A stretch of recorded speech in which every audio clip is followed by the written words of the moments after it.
Hi guys, welcome to my channel Jharkhandi Naukri, जहाँ पे मैं आपको तैयारी कराती हूँ जेटेट की और झारखंड से जुड़े अन्य एग्ज़ाम्स की। आज मैं आपके लिए लेकर के आई हूँ बिहार में होने वाली शिक्षक पात्रता परीक्षा यानी कि एसटेट 2019 का क्वेश्चन पेपर। ध्यान दीजिएगा गाइस, ये एग्ज़ाम जो था आपको पहले कभी हुआ था, शायद मुझे लगता है जनवरी में हुआ था इसी साल। जनवरी या दिसंबर में हुआ था, मुझे याद नहीं ठीक से उस वक्त हुआ था, लेकिन बाद में इसको कैंसिल कर दिया गया था और ये फिर से जो हुआ है तो ये 9 सितंबर को हुआ है 2020 में, लेकिन ये पात्रता परीक्षा 2019 की है।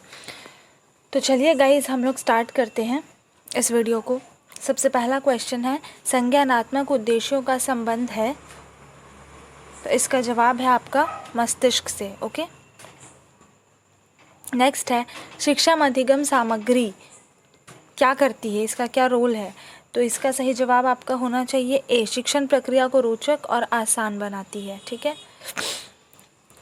नेक्स्ट क्वेश्चन देखिएगा, इस क्वेश्चन नंबर 3, उठो जागो और तब तक नहीं रुको जब तक लक्ष्य प्राप्त नहीं हो जाता, यह कथन है स्वामी विवेकानंद का, ये कथन है। ओके गाइज, चलिए चलते हैं क्वेश्चन नंबर 4 की तरफ। एक शिक्षक के लिए सर्वाधिक चुनौतीपूर्ण है, तो यहाँ पे आपका सही जवाब हो जाएगा शिक्षण अधिगम प्रक्रिया को आनंददायक बनाना। बाकी आप देख सकते हैं अपने, अगर आपने ये क्वेश्चन नहीं भी पढ़ा हो तो भी आप देख सकते हैं कि बाकी कोई भी जो है वो मुश्किल काम नहीं है, लेकिन शिक्षण प्रक्रिया को मनोरंजक बनाना बहुत ही ज़्यादा मुश्किल काम है। शिक्षा मनोविज्ञान एक विज्ञान है मानव व्यवहार का। ओके, आपने बहुत सारा बिहेवियर के बारे में पढ़ा होगा, बहुत सारी थ्योरीज अलग अलग साइंटिस्ट की, तो हम उस सब में ह्यूमन बिहेवियर ही पढ़ते हैं। ओके, तो चलिएगा इस नेक्स्ट देखते हैं, बच्चों के सीखने के लिए वह वातावरण अनुकूल है जहाँ पर, इसका सही जवाब होना चाहिए उनकी भाषा, पूर्व अनुभव एवं भावनाओं का सम्मान है, लेकिन यहाँ पे आंसर की में दिया हुआ है ऑप्शन नंबर बी, खेलने और गाने की आज़ादी है। तो गाइज़ आप खुद सोचिए कि इसका जवाब क्या होना चाहिए, बच्चों के सीखने के लिए कौन सा वातावरण अनुकूल है, जहाँ पे खेलने या गाने की आज़ादी हो या फिर जहाँ पे उनकी भाषा, पूर्व अनुभव एवं भावनाओं का सम्मान हो। मेरे हिसाब से तो आंसर सी होना चाहिए, लेकिन इस आंसर की में दिया हुआ है आंसर बी ऑप्शन। चलिए नेक्स्ट क्वेश्चन देखते हैं। 7 नंबर, वातावरण के अनुसार स्वयं को ढालना है, इसका सही जवाब है अनुकूलन, अडेप्टेशन। ओके, नेक्स्ट क्वेश्चन देखिए, सीखना के संदर्भ में कौन सा विकल्प असत्य है, आपको असत्य को टिक करना है। तो ऑप्शंस देखिए, सीखना व्यवहार में परिवर्तन को कहा जाता है, जो कि बिल्कुल सही है।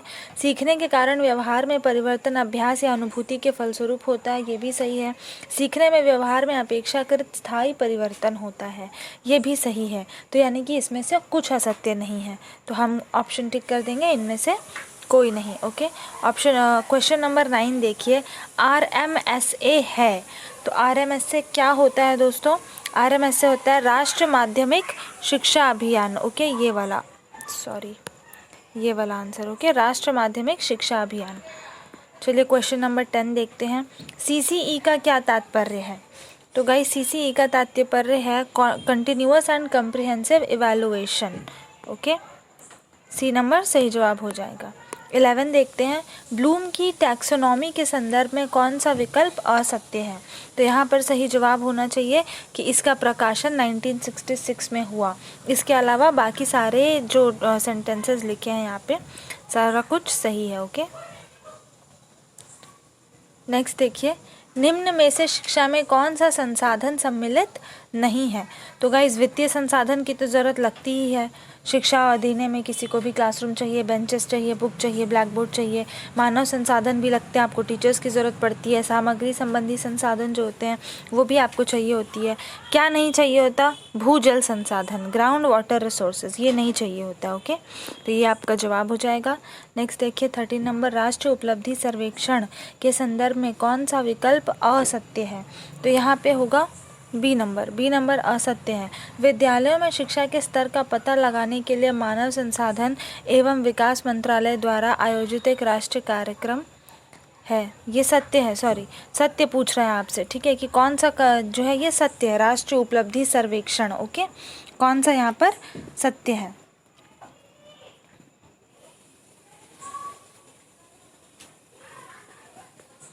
देखिए सर्वेक्षण का मतलब ही होता है सर्वे, ओके। तो बाकी सारी चीज़ें आप पढ़ सकते हो ऑप्शन में। देश के माध्यमिक स्तर के बच्चों का ऑनलाइन मूल्यांकन पोर्टल है। बी नंबर तो मैंने जो आपको बता दिया कि विद्यालय में शिक्षा के स्तर का पता लगाने के लिए मानव संसाधन एवं विकास मंत्रालय द्वारा आयोजित एक राष्ट्रीय कार्यक्रम है। राष्ट्रीय प्रतिभा खोज और मेधा छात्रवृत्ति से जुड़ा कार्यक्रम है। और डी है इनमें से सभी विकल्प सत्य हैं।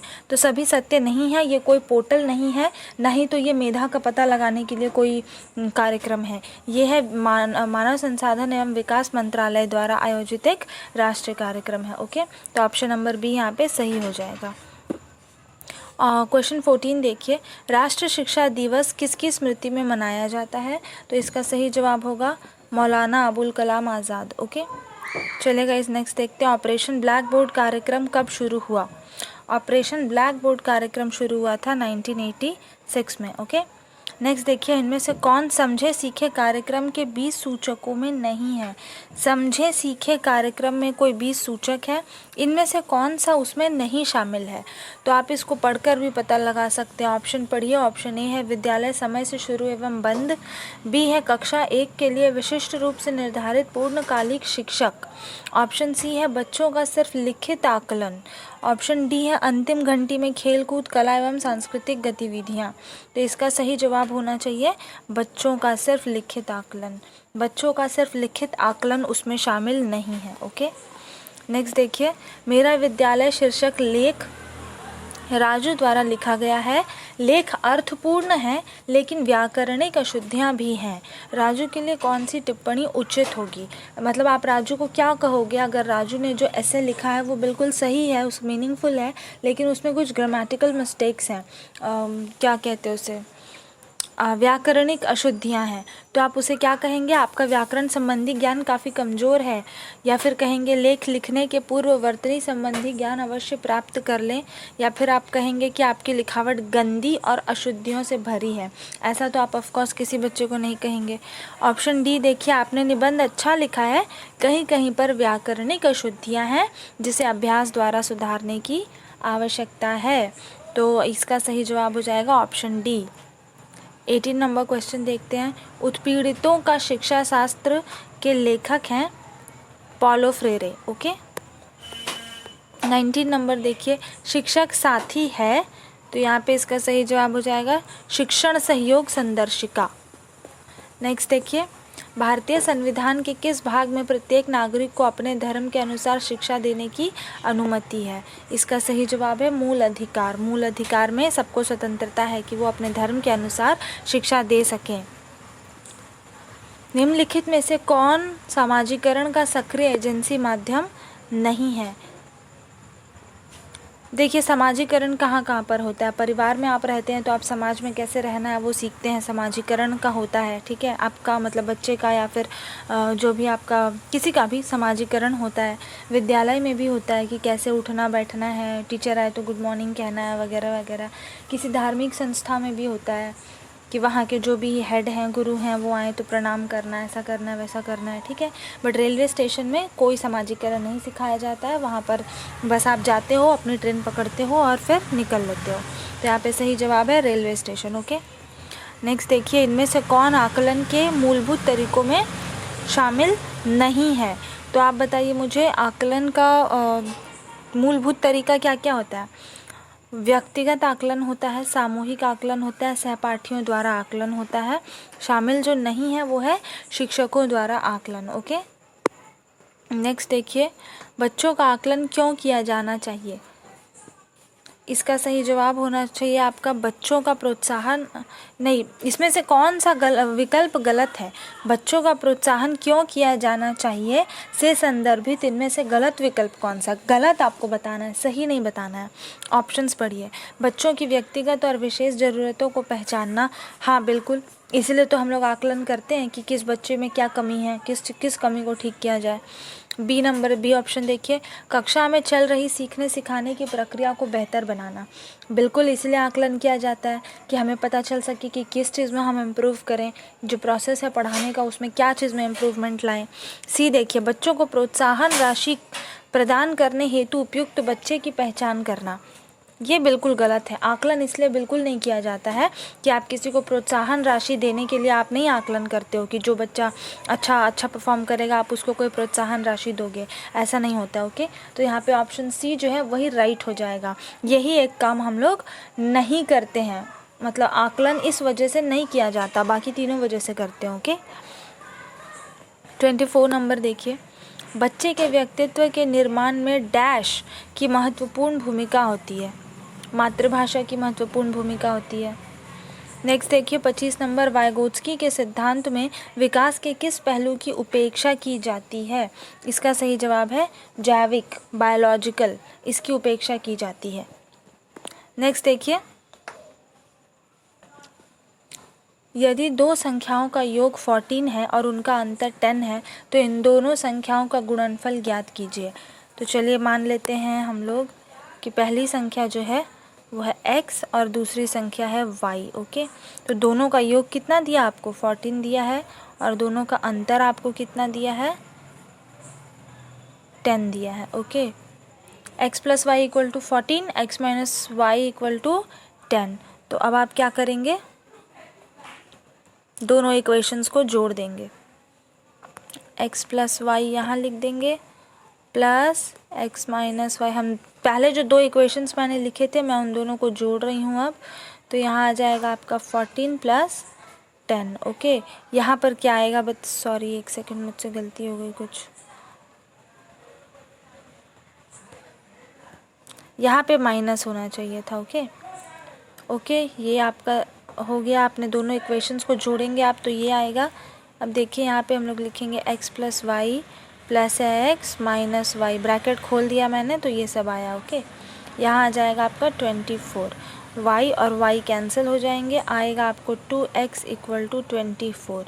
अब x की वैल्यू क्या आ जाएगी आपको? 24/2। तो x की वैल्यू क्या आएगी? 12। ओके, x आ गया आपका 12। इन दोनों संख्याओं का गुणनफल आपको बताना है था। ठीक है, तो अब देखिए x की वैल्यू आई थी हमारी कितनी? 12 है ना।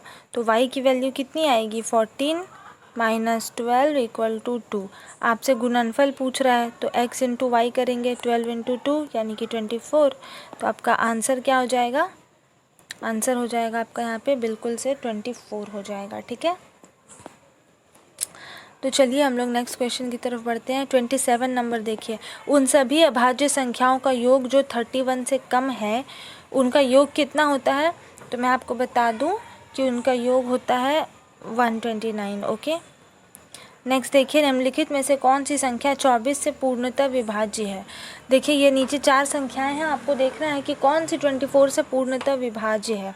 तो मैं आपको सबसे पहली बात ये बता देती हूँ कि वैसे तो इसकी एक ट्रिक होती है। ठीक है, कि 2 से विभाज्य हमें कैसे पता चलेगा कि कोई नंबर 2 से विभाज्य या 3 से है या 4 से है या 5 वगैरह सबका आता है ये। ठीक है, 7, 8, 9 तक आता है। ओके, 11 तक आता है आई थिंक। ओके, तो यहाँ पे लेकिन नंबर्स बहुत ज़्यादा बड़े नहीं हैं तो आप सीधे 24 से ही सबको डिवाइड करके आप देख सकते हैं, काट के देख सकते हैं, क्योंकि बहुत ज़्यादा बड़े नंबर्स नहीं हैं। मेरे ख्याल से 10-10 सेकंड में सब हो जाएंगे। और ऐसे आंसर आपका ये है, मैं आपको बता देती हूँ। आप चाहें तो रफ में आप काट के देख सकते हैं। नेक्स्ट जो हमारा क्वेश्चन है वो है, किसी भी 3 लगातार प्राकृतिक संख्याओं का गुणनफल हमेशा विभाज्य होता है। तो देखिए यहाँ पे हम एक छोटा सा एग्जांपल ले लेते हैं। 2, 3, 4। ओके, 3 2 ज़ा 6, 6 4 ज़ा 24। तो देखिए 24 इससे नहीं है, इससे भी नहीं है, पर इससे है और इससे भी है। 6 और 3 दोनों आंसर होने चाहिए यहाँ पे। ठीक है, और भी कोई आप एग्जांपल लेकर के देख सकते हैं, जैसे कि आप एग्जांपल ले सकते हैं 7, 8, 9 का। 7, 8, 9। ओके, 7 8 ज़ा 56, 56 9 ज़ा मेरे ख्याल से होता है 504।